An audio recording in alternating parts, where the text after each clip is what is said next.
Bienvenue dans cette nouvelle édition du QG Week-end sur Africa 24. Au sommaire de l'actualité, la communauté de développement de l'Afrique australe s'oppose à la loi du Congrès américain prévoyant des sanctions contre les partenaires économiques africains de la Russie.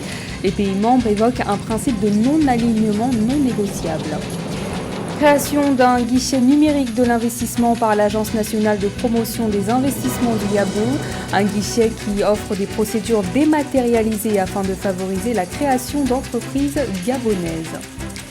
La chanteuse soudanaise Mona Magdi est de retour sur scène pour le bon plaisir de ses fans.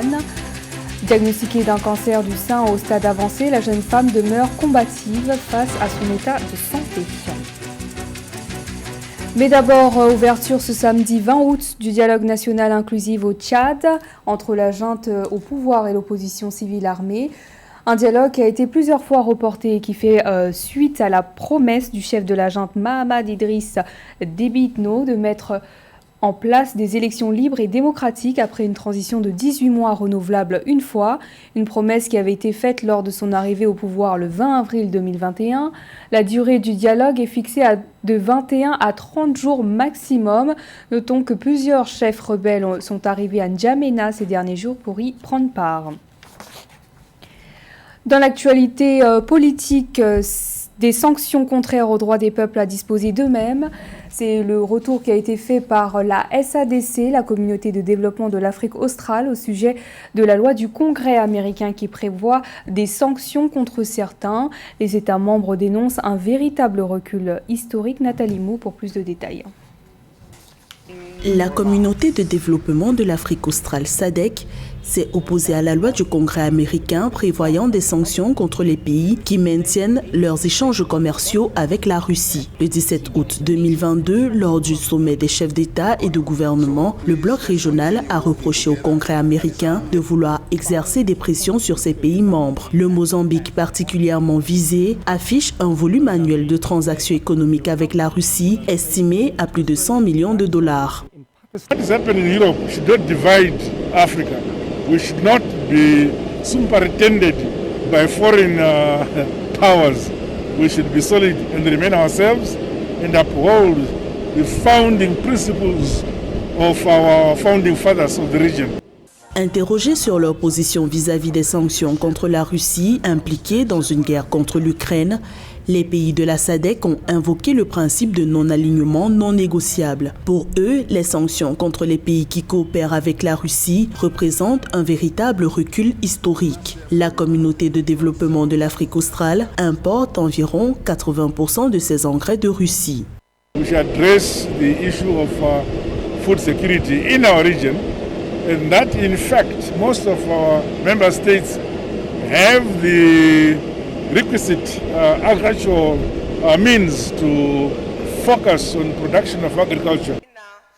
La SADC juge les menaces de sanctions américaines contraires aux droits des peuples à disposer d'eux-mêmes et au principe de la coopération internationale entre les États inscrits dans la Charte des Nations Unies. Les pays membres de l'organisation régionale ont chargé le nouveau président en exercice par intérim, Félix Tshisekedi, d'inscrire le sujet lors de la prochaine session de l'Union africaine.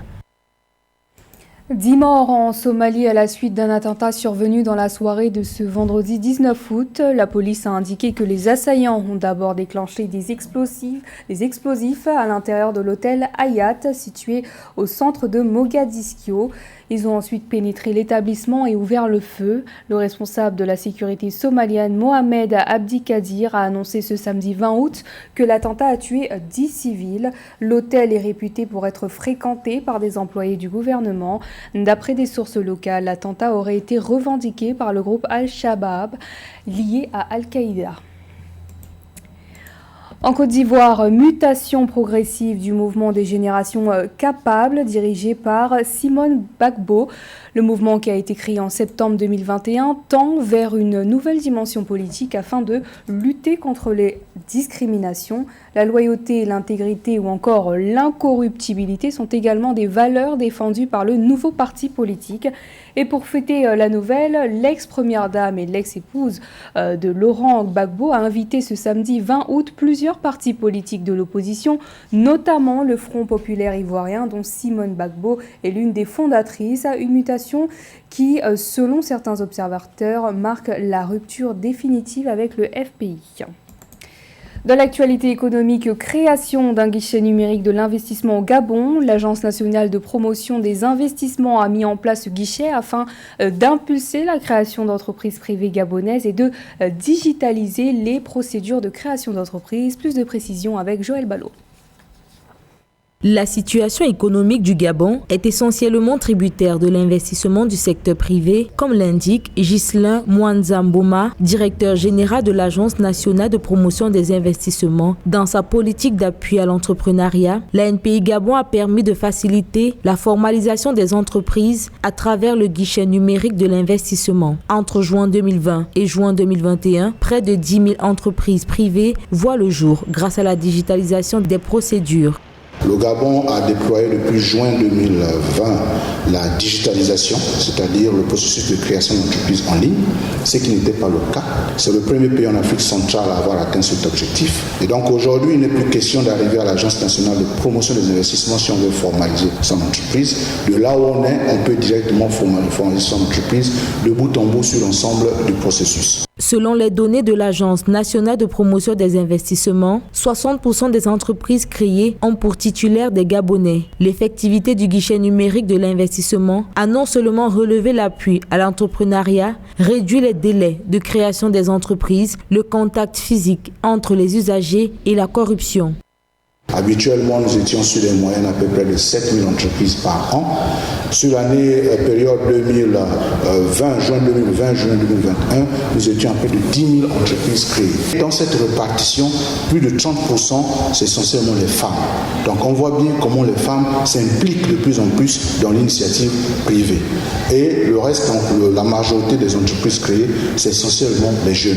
Avec pour mission régalienne la création d'entreprises, la promotion des investissements et des exportations, la facilitation du dialogue public-privé, l'ANPI a réussi à impulser l'entrepreneuriat au Gabon. Aujourd'hui, le numérique se présente comme l'un des secteurs les plus dynamiques de l'économie gabonaise. Mauvais atterrissage pour Ethiopian Airlines. Des pilotes de la compagnie aérienne se sont endormis et ont manqué l'atterrissage durant le vol entre Khartoum et Addis Abeba. Ils ont été réveillés par une alarme déclenchée par la déconnexion du mode de pilotage automatique. L'équipage a été suspendu le temps qu'une enquête soit menée. Dans le reste de l'actualité, le Congo envisage d'investir au moins 360 milliards de francs CFA dans le numérique. Persuadé que le numérique représente le levier considérable pour la croissance du pays, les autorités congolaises souhaitent stimuler sa croissance économique et pour ce faire, elles ambitionnent de développer à terme des plateformes et de l'entrepreneuriat numérique. Séverine Dunque. L'industrie numérique est au cœur du plan national de développement de la République du Congo. Avec des investissements à hauteur de 360 milliards de francs CFA dans le secteur du numérique, soit plus de 4% des investissements total dédiés au PND sur 5 années, les autorités congolaises envisagent à échéance une stimulation de la croissance économique, notamment à travers le développement des plateformes et de l'entrepreneuriat numérique, des compétences ou encore la recherche de la production industrielle liée au numérique. Il faut noter que des investissements importants ont été consentis par le gouvernement dans ce secteur, notamment à travers l'autorité de régulation des postes et communications électroniques, l'ARPCE, qui dispose d'une infrastructure de qualité avec des big data, ce qui permet donc au Congo d'être quand même, il faut le reconnaître, l'un des meilleurs dans ce secteur au niveau de l'Afrique centrale. La politique de développement à travers l'industrie numérique est inscrite dans le programme d'investissement public 2020-2026 et se décline sur 5 axes pour 33 projets dont l'objectif visé à terme est la réduction de la fracture numérique et la simplification des procédures de la gouvernance par l'accélération de la digitalisation à l'heure où les technologies numériques permettent aux pays d'accélérer leur développement socio-économique. Et le numérique donc est en train d'être évidemment émaillée dans tous les secteurs socio-économiques du Congo, évidemment grâce donc à ces big data, grâce à ces infrastructures de qualité qui ont été investies pour pouvoir booster l'économie numérique au Congo. Le développement de l'économie numérique, pilier du plan national de développement PND 2022-2026, est fille du projet de société de la présidence Sassou Nguesso, Ensemble poursuivons la marche, qui oriente la politique de développement du Congo. Le ministre de la Santé publique camerounais a annoncé ce 19 août que l'importation, la fabrication et la distribution de produits éclaircissants de la peau sont désormais interdites. Une décision qui s'inscrit dans la foulée de l'interdiction de la vente des boissons éclaircissantes proposées par une société dirigée par une députée de la République. Le ministère qui affirme que les produits indexés ne disposent d'aucune autorisation de mise en circulation évoque une mise en danger de la vie d'autrui répressible par le Code de procédure pénale camerounais. Un sourire radieux sur le visage de Mona Magdi. Malgré un cancer au sein au stade avancé, la célèbre chanteuse soudanaise est de retour sur scène. Sa combativité face au stade avancé de son cancer ne laisse pas de marbre. La jeune femme de 36 ans a été particulièrement émue en retournant sur scène. Le soutien de ses fans et de ses proches lui ont particulièrement redonné le sourire. Plus de détails dans ce reportage. La chanteuse soudanaise Mona Magdi est de retour sur scène malgré son cancer. Diagnostiquée en février dernier d'un cancer du sein de stade 2 et soignée au Caire, la maladie ne semble pas être un frein pour cette artiste qui continue d'exercer sa passion, la musique. Déterminée à combattre ce cancer, elle puise notamment sa combativité dans le soutien de ses proches et fans. Revenir ici m'a fait beaucoup de bien car mon moral était très bas et je ne me sentais pas bien psychologiquement dans le pays où je me faisais soigner, surtout parce que les gens que j'aimais n'étaient pas là. J'ai décidé de revenir au Soudan. J'étais persuadée que lorsque je verrais les gens que j'aime et mes amis, cela remonterait mon moral, ce qui s'est réellement produit. Je vis maintenant les meilleurs jours de ma vie. Je ne me sens plus malade, je me sens rétablie et bien. L'amour de ses fans représente ainsi un véritable moteur pour la jeune femme de 36 ans. Leur soutien l'aide à percevoir ce cancer comme un tremplin vers son bonheur. Voir le public m'acclamer alors que je suis sur scène est un sentiment indescriptible. J'étais tellement heureuse. Je suis reconnaissante pour cette maladie car elle m'a montré à quel point les gens m'aiment. Il faut croire que le cancer du sein a permis à l'artiste de se recentrer sur l'essentiel, à savoir l'amour de ses proches et de demeurer enthousiaste quant à son avenir.